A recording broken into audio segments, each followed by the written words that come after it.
welcome to another episode of the Design Therapy, your creative community and outlet for all things inspirational, experimental, and finding that artist within. I'm your host, Cassie Patterson, a creative designer and brand strategist in Nashville, Tennessee. And on this episode, we're diving into all things branding, design, coloring, all things creative. I have a CBO, a Chief Brand Officer and partner of Hiilite. She's just an all-around badass entrepreneurial woman. Please give a warm welcome to Tina. Hi. Hello. Thank you for having me. Thank you for coming on today. How are you doing?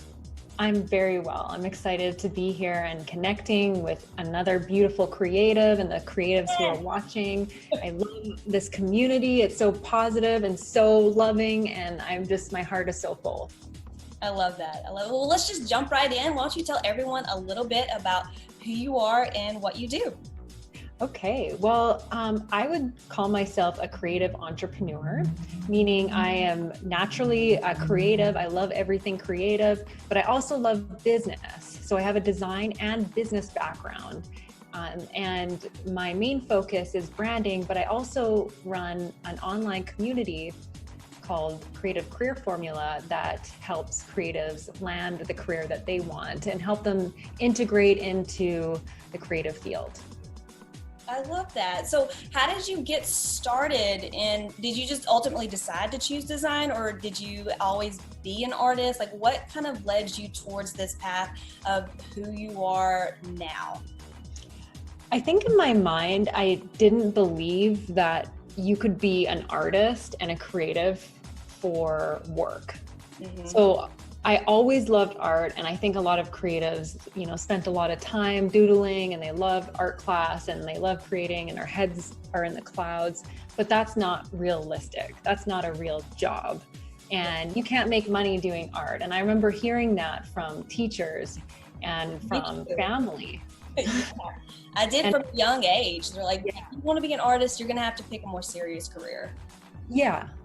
And I think being a rebellious creative is what really helped, because I decided that I was going to start graphic design. And I went from not knowing anything about design to being fully immersed in branding, and I absolutely loved it. And it turns out there was a whole new world that I had no idea existed, that you could actually do really well and actually make money. And that's where I got really excited, because I almost felt like this had been a hidden world and that wasn't really real, and I couldn't do that. Mm-hmm. So did you always have like this creative skill? Were you always drawing as a young kid that got you into it? Like, I know for me, I drew as a kid, but then I stopped, and I didn't really fully immerse myself into art until I got to college.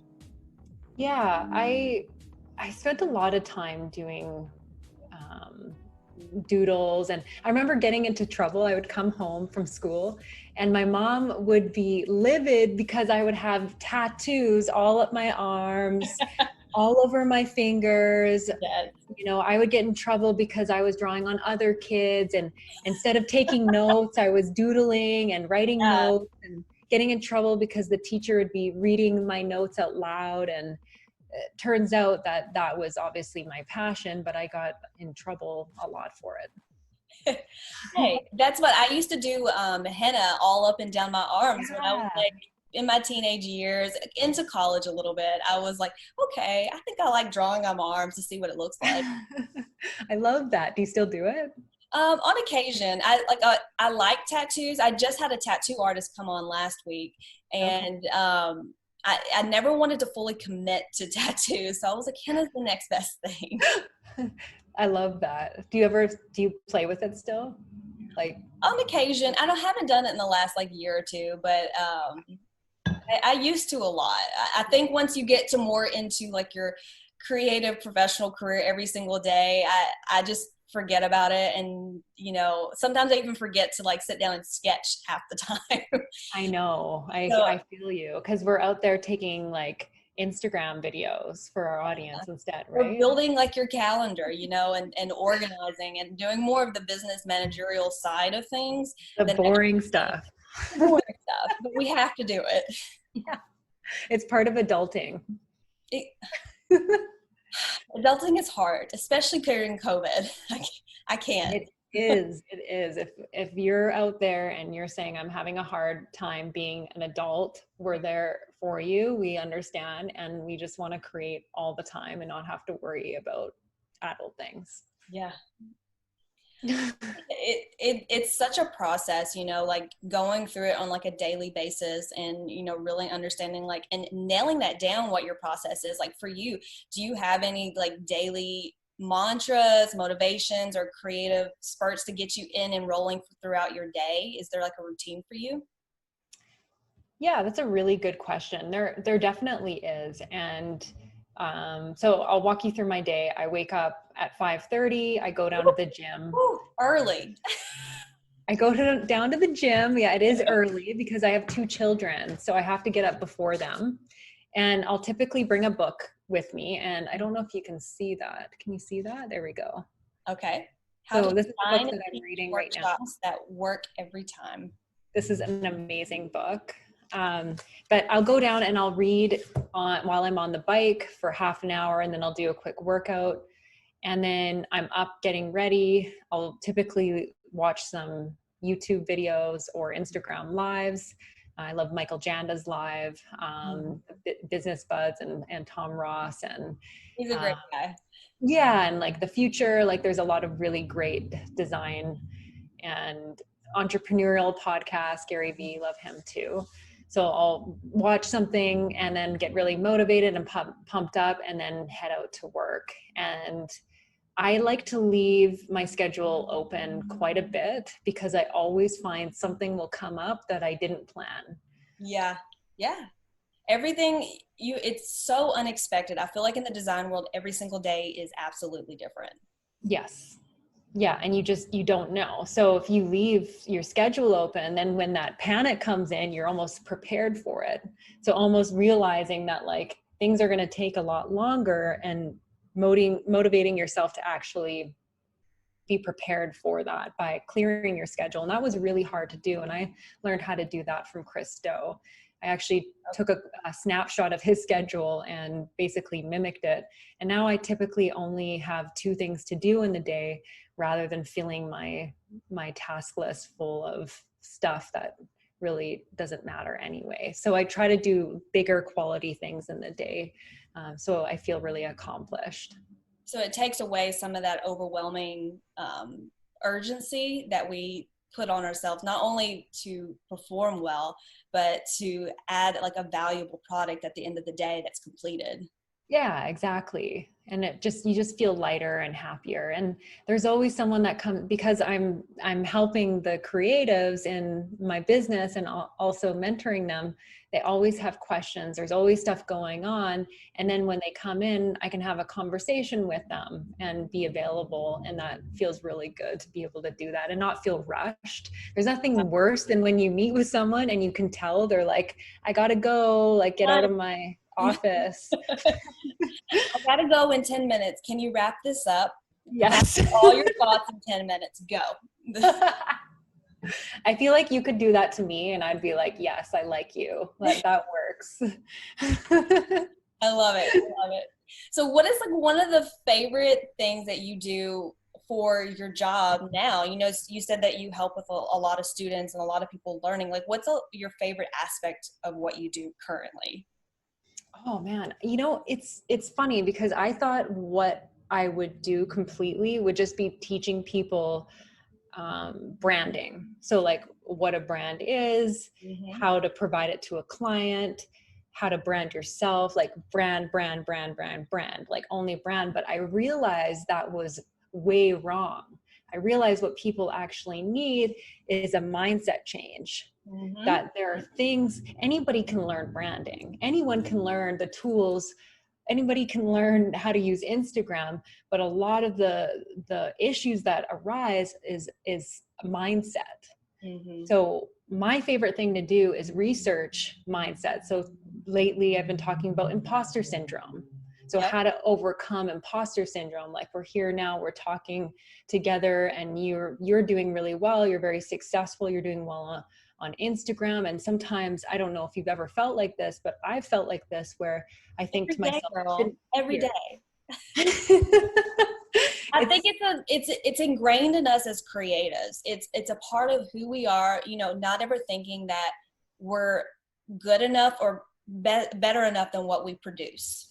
Yeah, there's that aspect too, but also, like, I don't want to get into feminism, but also being a woman, you're kind of looked at as a servant, and like you should be looking after the household and not have a career. Now I'm going to get emotional talking about this because it's like so dear to my heart, but you have to like fight those social trends and norms to get out of that mindset that you can do what you want and you can be successful and have a successful career doing the things that you're passionate about and be happy doing it. Yeah, it's breaking the societal modes that society puts on women and expectations that we don't have to live up to. It's 2020. We can set our own future in the way that we want to live without the guilt. I think a lot of us have guilt for not living up, or disappointing people for not living the life that they want us to live. And being okay with releasing that and being who we are as women in our careers or whatever stage of life we're in, and being okay with that. Absolutely. It's a challenge, and it's a mindset. Yeah. You know, I think it's going to take a lifelong to break those Amen. norms. It is. We'll get there. I believe it. We've progressed a long ways, but I know for women in the last, 15, 20 years, we're starting to step into the spotlight and step into our own selves as creatives, as entrepreneurs, as business women, and having that voice, and what do you do to combat some of these societal norms that are put on you? Like, how do you wake up in the day and be like, you know what, no more? And how do you stand up to it in like your everyday career? It's a battle. Like I can't really tell you how to do it because I haven't actually overcome it, but I'm working towards it. And I'm studying psychology. I'm hanging out with people like yourself that are actually doing the things that I want to be doing, and trying to learn from others that are happy, that are feeling well.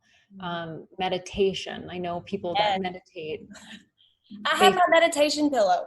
Oh, let's see. Let me see it. I want to see. Isn't it cute? Oh, it's so cute. You know what? Did you get that on Amazon? I'll have to let you know. My aunt got it for me.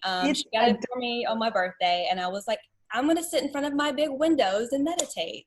Love it. It's beautiful. I'll let you know. I'll send you that. And I forget what brand it is, but it's from San Diego. Okay. Yeah, let me know. I need one of those in my Zen den. That would be lovely. My Zen den? Yeah, my office is my Zen den. I'll send you some photos so you can see what it looks like. I love that. I need a meditation pillow though for it. Yes. So like, breaking the societal norms, you have to become the people that you want to be inspired to be like. So what are the attributes that they hold? What are the things that they do in their daily routine to get to the level that you want to be? Can you mimic those? And one of the things that I find really successful people do is they read a lot. And I don't know about you, but I wasn't a huge reader. I am very visual. Like I like pictures and video. But I force myself to read and to sit and read and create a space to read. So I think that's really important. What's your favorite book right now? I know for me, I have a whole bookshelf. Like this video right now is on a bookshelf. And the book that I'm going to order next, because I don't have on my list, I've just finished my last book, is Atomic Habits. Yes, Atomic Habits. I want to read that. I've heard really good things. My husband and business partner actually just read that book, and he said it's amazing. And just a few of the things he said, I actually applied. And one of the things that Atomic Habits says is that you basically need to make things easier for yourself. So if you want to go to the gym in the morning and you're having a hard time, what you can do is like wear your gym clothes to bed or have them beside the bed. I've never thought that. Yeah. So you're not thinking about it. Or it's like some people have a hard time drinking water when they're at their desk. They'll drink 8 gallons of coffee, but drinking water is really hard. So putting, your bottle of water at your desk so you know to drink it. So just I those. buy those 33 ounces, so I'd buy 2 of them, and that's what I drink during the day, or my water bottle, and I drink Good 2 for of those. you. So I drink almost 100 fluid ounces. Well, 60, but 60 to 100 depending on like how good of a day it is. That's why your skin looks so radiant. Girl, this is a skincare line. I'll send it to you. I don't know. I see some hydration up in there. I'm trying. This is mostly exuviance. I use exuviance. Oh, well, it's working. You look amazing. Thank you. So do you.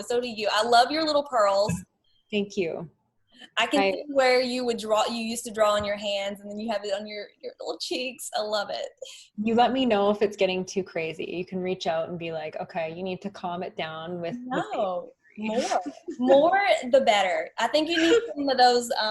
Have you ever seen, I know this is so bad, but what is it? The Housewives of Beverly Hills? Yes, I know. It's my only show. It's my only bad show I watch. Dorit, she wears those little barrettes all through her hair. The Dorit lady. Yeah. I was like, you need to add some barrettes with the little dots. Then I'll think okay. I'm going to write that down in my notepad. I expect to see that in your next video. Okay. And I will do that just for you. Bye, Brett's. And Brett's are cute, right? The Brett's are adorable. All of them. I like you can get little pearl ones, or, just spice it up. Yes. Let's do that. I like it. So you never told me. So what is your book you're reading right now? That's your favorite book. So favorite book right now, I'm really, really loving Austin Kleon's books. I'm reading I don't know, I think I have 3 of them on my bookshelf right now. Mm-hmm. I'm currently reading Show Your Work. Okay. That one's awesome. Have you heard of Austin? Yes. I haven't read the one you just said, Show Your Work. Oh, wait. She checks her bookshelf. I bet it's there. Is it there? Yeah. Oh, I have the other one though. That's a good one. I was like, hang on a second. Live. Tells you what kind of day I've had. I've had a very long day. I love that. It's okay. There's a lot of books out there that are really amazing. What was it? I think I did a post a couple months ago, and I'm like, what book has changed your life? And then my smartass friend, David Tallis, was like, if a book hasn't changed your life, then you're crazy, or something like that. It probably wasn't that aggressive, but every book should change your life. That's what he basically was trying to say. Yeah, it should teach you in some aspect, no matter what, even if it's motivation, psychological, or even historical. I love a lot of historical reads. I read a lot, read like Jane Austen and some of the old harder classics. Yeah, I really like to always dive back into those and just kind of freshen up my linguisticness. Being able to help my Southern accent. Articulate. There you go. Well, when you're creative and you're visual, sometimes it's hard to articulate. Yeah. Saying words can be hard. I know the creatives and Hiilite, and particularly the designers, we all laugh because we have a hard time speaking. Yeah. It's definitely a skill that you have to either learn to overcome or immerse yourself in education. I know it came a little bit more naturally to me, even though I'm a creative. I was in theater. So yeah, I have a very loud but aspect to myself, but I know for a lot of my friends and people that I studied with, even the people I work with, they have a hard time articulating what something is meaning to them, what they want their audience to feel, and just being able to connect the dots and say that, because it's such a hard way to translate. Are there certain things that you do to help combat that? That's a really good question. Like, what do you teach your students or your other designers, like how do you help them, get up and have a presentation about a piece of design work that they have to, critique Ooh, themselves? yeah. So I'm a bit of a hard ass. Yes. Yes, me too. I grew up with a very strong dad who, very strict parents. Mhm. I did a lot of training. I swam like 9 times a week. Like I was very, Wow. very athletic, Yeah. played baseball. And it was always very competitive. So I've had a lot of really intense training. Mm-hmm. So I'm not always like the easiest, like I can be a really difficult person to be around when I'm argumentative. So what I do with people, like I'm generally pretty nice when we're doing face to face, but I put myself in like a not so happy CEO role play Mm-hmm. with them. And then I get kind of aggressive with them and we do role play Okay.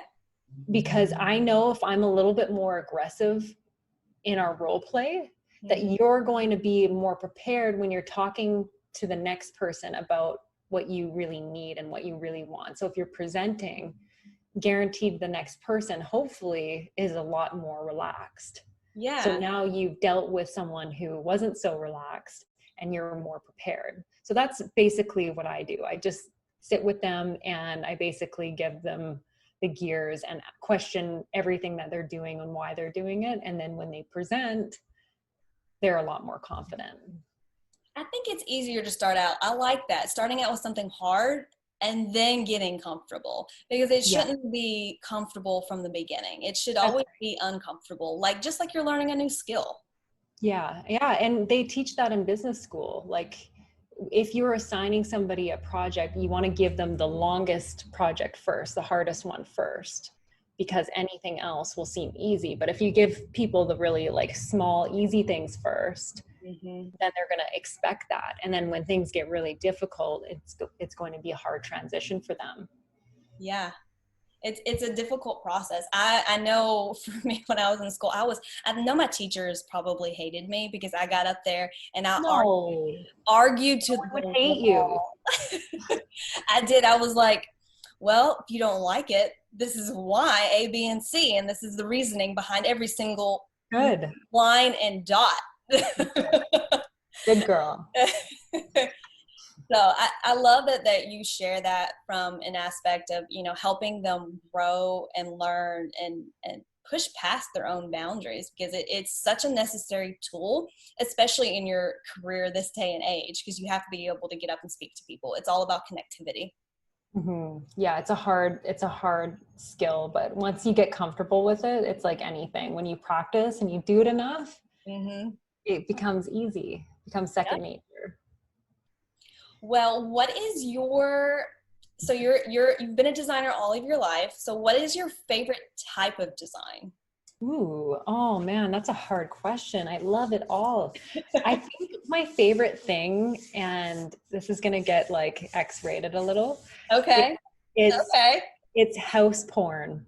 Oh, okay. No, it's like actually like scrolling through like the realtor listings and looking at houses. I watch Million Dollar Listing. What are you talking Yeah, that's a about? It's good like my one. favorite show. I just had a girl come on who does luxury listings Ooh, out in California. She happened to be lonely. Oh no, I did post her video already. Jordan Taylor. She has phenomenal houses that she gets to walk through and sell. yeah, it's the best. It's the best thing. So design, like house design, architecture, What's your interior style? design. What's kind of like your aesthetic? I know I have mid-century modern in here. You can see my little globe over here. Well, in my Zen den, I would say it is like boho meets futuristic. Yes. Like it's got a little bit of feminine and a little bit of masculine energy. Mm-hmm. So there's a balance happening, and I will send you photos so you can see what I'm talking about. So if I was speaking with a man right now, I'd probably position my camera the other way Mm-hmm. so you could see the more masculine side. I love that. I love that you have kind of like a yin and yang flow. I'm a very feng shui person too. I love it. I'd love for you to send me a picture of your space too. Yeah, it's mid-century modern. I just got a new couch back here. Ooh, I had to nice. get a pull out for guests when COVID's over, if that ever happens. I know, it's so sad. I'm tired. I'm tired of it. I'm over it. I I just want to know. like everyone to be healthy and move on with life. I know. It's so hard, right? It's a lot. I feel like the mindset is the key word for a lot of people will shift after. I mean, here in the States, politics is for sure in November, December. So we'll see what happens. The might shift in a lot of people. We'll Yeah. see. Yeah. Well, you seem very happy and confident and strong and like you're doing really well. So it's hard to believe all that stuff is going on You because have you to stay seem so happy. positive. You have to, for me, like my routine, I don't get up as early as you do. I don't get up at 5:30. I can't. And I don't have kids. I have that for right now. And I get up, I'll go on a walk for an hour. I'll get up about Nice. 6:30, Good 7, for you. go on a walk every morning and every evening. If I don't get my nature walk, I can't reset. I unplug because unplugging from technology, if you don't, it's going to drive you crazy. It's going to have like I this. like you. I feel like you and I are so similar. Nature walks are the best. Yes, I love intense hikes too. Me too. Intense hikes, I saw that's you on some. creativity comes from that, right? It's like you're out in nature and you hear the birds and water running and the sound of breaking branches below your feet and the smell, like you're just immersed in this creative, almost like bubble. I don't even know how to describe it. It's beautiful. Yeah, I mean, it refuels what you need in your soul, because I mean, there's so many different expectations in the world, especially with how connected we are, and it's such a beautiful thing, 90% of the time you love it and it fuels you and it helps you progress in your career and like connecting with other people, but it can still drain you in a sense, and you have to be very cautious of what that balance is and Yes. finding that yin and yang, like you said, and just finding a way to release. It's okay. Like I know right when I walk in that door, I don't allow any of the problems of that day to come in that door with me. That's so good. That's so strong. It's a That's, mental mind check. I literally, I'm such a visual person. If I walk in the store with a problem, I have to walk back out and leave it at the door and come back in. that's beautiful. That I feel like you could teach that because I think that's really hard for creative entrepreneurs to do. It's like most people will come home and they'll bring it into their house and that's what they think about till 1 a.m. because they can't sleep because they're trying to solve a problem. So that's a really effective skill that I think a lot of people could find value from. I'll have to write out what I do. I kind of like really just like visualize. I've never really thought about writing it out. I've only just like done it. I don't know where I came up with it. I was like, it's not coming through this door. I love that. That's strong. I like it. Thank you. Thank you. Well, tell me a little bit about, like, I know you've mentioned Mike Janda and Christo, and, who are some of your other artistic influences? Do you have, like, other genres outside of graphic design that inspire you? Like, what kind of things inspire you to help you get creative in your daily routine and process? Yeah, that's a really good question. I think definitely my husband, William, he's like, we often compare ourselves to like the left and right side of the brain. Uh-huh. He's very analytical, logical. He's an engineer. He has his MBA and he really loves to debate. He's a challenger and Is he he an challenges. 8? Is he an 8 on the Enneagram? Oh yeah. Oh yeah. What are you? Guess. I don't know. I don't know. I have to observe a little bit more. I have to really observe like your behaviors and how you do things. So I don't know. We'll see what the audience says. I'm curious to know what they say, and we'll see Oh, if they God, get. you're gonna leave me hanging? Oh no. Are you on the lower end of the scale, on the lower end of the numbers? You know No. what? I have a secret to tell you. I actually don't know. Oh. are you like a helper? Are you a peacemaker? Are you Well, I know I'm an ENFP. I'm an ENFJ.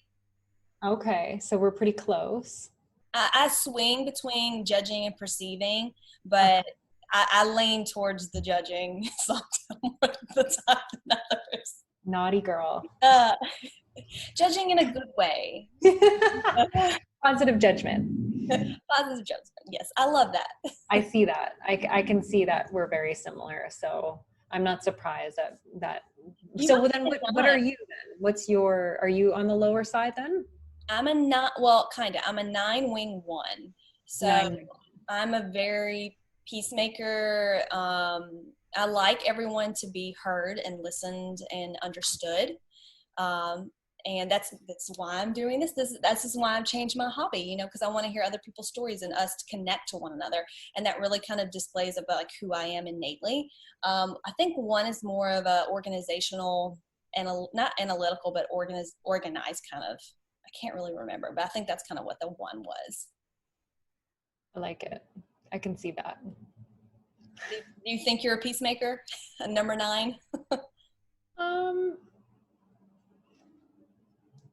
I don't know. I feel like I need to do like a deeper dive. I feel like I've been changing. I'd like to say yes, but I feel like as time has gone on, I have changed as a person. I feel like I'm going through this like metamorphosis, like constantly as things are uncomfortable and I'm forced to change and forced to get out of my shell and experiment and explore. It's not just one dimensional. It's multifaceted, and I'm not sure what it is. I can't tell you. I wish I knew. I've changed in the last 2 years. Ever since I've gotten into my 30s, my entire life has shifted. And me as a woman and knowing like who I am and what I want, I feel like a decade shifted me for sure. Yes. Yeah. Getting into your 30s is great. I agree with you. Like 30s, it is life changing. Yeah. Did you find it to be positive? Not at first. I was dreading it. I was having a meltdown. But once I got into it, a year or 2, and then I was like, okay, I let go of a lot of expectations I had for myself and what other people thought I needed to do, like you saying, women in society, and not caring, letting it go, and just really not, it's an everyday thing. It's not like something that just like, poof, it's gone. But it's something that you have to focus on every single day and actively be like, you know what? Does it really matter what they are projecting on me or what they think? And is that going to really affect me internally? Is that what I really think? And really analyzing psychologically, what's the reasoning? Why am I being triggered by this? And a lot of the time it's people projecting what they want. It's not necessarily has anything to do with you. So. Yeah. And that's hard to get out of that mindset when you are feeling triggered. Yeah. I feel like we could talk psychology all day. I took psychology in college and I loved it. It's fun. Are you taking any courses? Are you doing any like masterclass or anything like that on psychology? No, but I'd love to. I'm thinking about taking a master's of leadership at Royal Roads University in Victoria, BC. I don't know. I don't know what I want to do quite yet. There's quite a few courses. We all know the influx of courses that are going on right now. So I'm trying to decide which one will be beneficial. So I'm kind of exploring. What do you recommend? I'm about to tell you because you're gonna love this. This is the pure psychology behind talking to people and getting not necessarily the answers that you want, but understanding people's behaviors. My instructors, Chris Voss on Masterclass, has literally blown my mind. Really? I didn't know that I was already slightly doing it just from like my theatrical background of, having to learn how to communicate on stage. But he really breaks it down to understanding people and getting them to continue a conversation or to start going in the direction that you need it to go for certain things. But it's very interesting. I'll check that out. Chris Voss Masterclass. Yes, it's the best. Cool. Thank you. But yeah, no, so you have your interior design. Are there any other influences that kind of, help influence who you are as a creative? Oh, there's so many. I love Picasso. I love Andy Warhol. I Mhm. love Mozart. I love like Drake. Yeah, me too. Everybody loves Drake. I'm like on the side a bit of a gangster. I Uh, love it. Oh, I, we're gonna have to. If TikTok's not around, we'll have to do a virtual reel of Drake. please, let's do it. That'd be so fun. Metallica, I love like hard metal. It's kind of embarrassing. I love a lot of the creatives in our community. I mean, there's so many beautiful people. Maytree, she's a talented illustrator. Cam Schreiner, who I work with at Hiilite, he's an amazing designer and like pushes me, and like our team is incredible. Like there's just so many people out there just doing beautiful things. James Martin, he's a logo designer as well. Oh, I'm also taking, I forgot, David Tallis, his Instagram course. It's awesome. Great. He's a great teacher. Like there's just so many things going on. I'm reading Stillness is the Key, or is it Stillness is the Way? Hang on a sec. I have the book. I don't know if you know him. Let me see if you can see this. No, we'll have it in the description below. Anyway, his books are amazing. I just finished Ego is the Enemy. Mm-hmm. And that is a fantastic book just about how ego really gets in the way of success. Yeah. It's awesome. So there's just so many. I can't choose one. And I feel like everyone has a piece to add in such a beautiful way. And if you actually connect with these artists and in history and through their music and through their design and their aesthetic and what they do, a little piece of them comes into who you are, and something magical can come out of that. I love that. Well, we'll have that whole list of people that you just said in the description below because I know a lot of those people too. Okay. And Matthew and Sina, we got to add him. He's Okay. awesome too. I will, for sure. So I love to ask this question for everybody that comes on the episode. If the ultimate creative project, dream project that you could do, there's no limitations, no budget, no resources that you can't touch or anyone that you could have come on, what kind of dream project would you cultivate or create for yourself or for your company? Yeah, I love this question.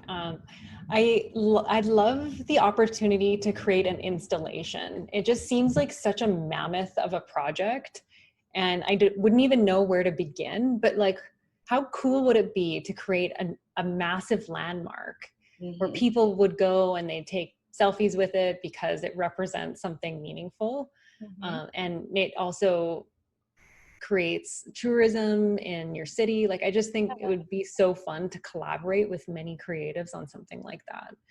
So you're talking about like a big landmark, something like a half a mile or 0.25 kind of a mile kind of thing. Okay. I love that. You'll have to sketch out something and so we can kind of see like what that might look like. It doesn't have to be perfect, but maybe a little glimpse. I will. And have you ever heard of Burning Man? I'm sure you've heard of it. Yes. They do installations, and that's really cool. So maybe I could start there.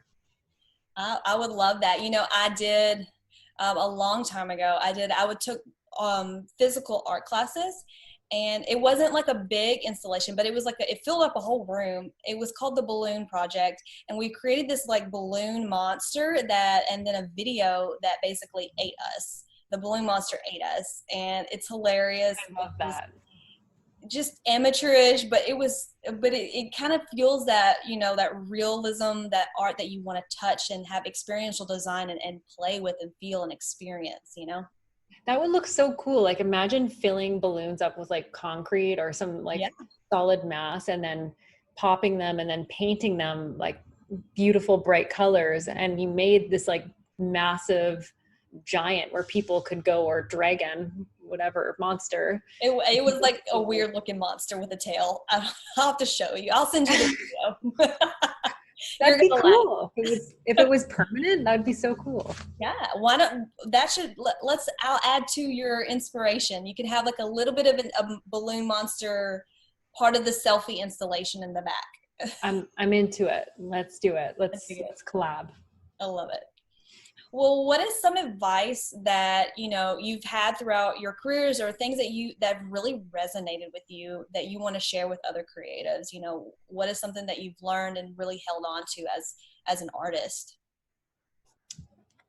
For those of you that are struggling because you're very overwhelmed with your life and you don't know where to start, and the picture just seems so big that it almost makes you feel anxious to think about.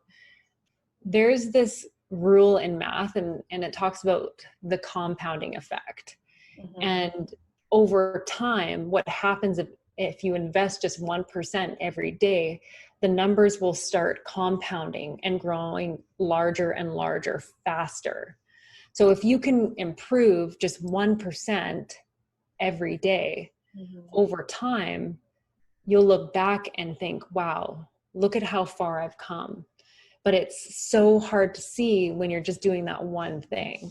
But if you can just stick to doing one positive thing, moving in the right direction, you'll be really proud of your results within a couple years. I love that. Oh my goodness. That's so beautiful. And it's so true, because you don't see that end result until it's accumulated. Yeah, it's hard. And especially if you have very high expectations of yourself. And again, being a woman entrepreneur, there's a lot of pressure, mm-hmm. to perform and to look amazing and to be all things to all people. Did you see my thing in my Instagram story? It says, where I know everybody's been making fun of those memes, but a man just turns to you and says, "Why can't you just smile?" I didn't offer a smile, but thank you for asking. Why don't you smile doing your task? Yeah. It's just the expectation, and just like letting that go, and 1 degree, 1%, or I've heard the 1 degree and 2 degree. 1 degree, yeah. I mean, it's the same kind of idea. It's like breaking things down into small chunks. Yeah. Not getting too overwhelmed by looking at somebody else and comparing yourself, mm-hmm. to others and saying like, oh, I'm never going to be like them. Well, that person has been doing what they're doing for a long time, and it looks effortless because they've been doing the 1% every day. Mm-hmm. Yeah. You have to focus on your own journey. Yes. Oh, well, yeah. Thank you so much. I loved hearing, and talking with you about your experience and, your journey up until now. And, I can't wait to see, where you go and where you grow. And we're definitely going to have round 2. I'm going to have you on for another season, just to see where you're at in a couple months. I'd love that. That'd be a lot of fun. Well, tell everybody where they can heart you, like you, subscribe, all things Tina. Awesome. Yeah, you can follow me on Instagram at tina.walczak, and also at Hiilite on Instagram. Those are the best places to connect with me. I love it. Do you have a website as well? I do. I have a website. It's called creativecareerformula.com and hiilite.com. Those will be down in the description below. So make sure that you follow those and like those as well. Thank you again for joining us on this episode. We hope that you're enjoying this series. Make sure you're following The Design Therapy on Instagram, Facebook, and LinkedIn, and also on my website at thedesigntherapy.co. We appreciate it. Make sure that you comment below to let us know how you're liking these videos. And thank you again for tuning in. We'll see you next time. Bye.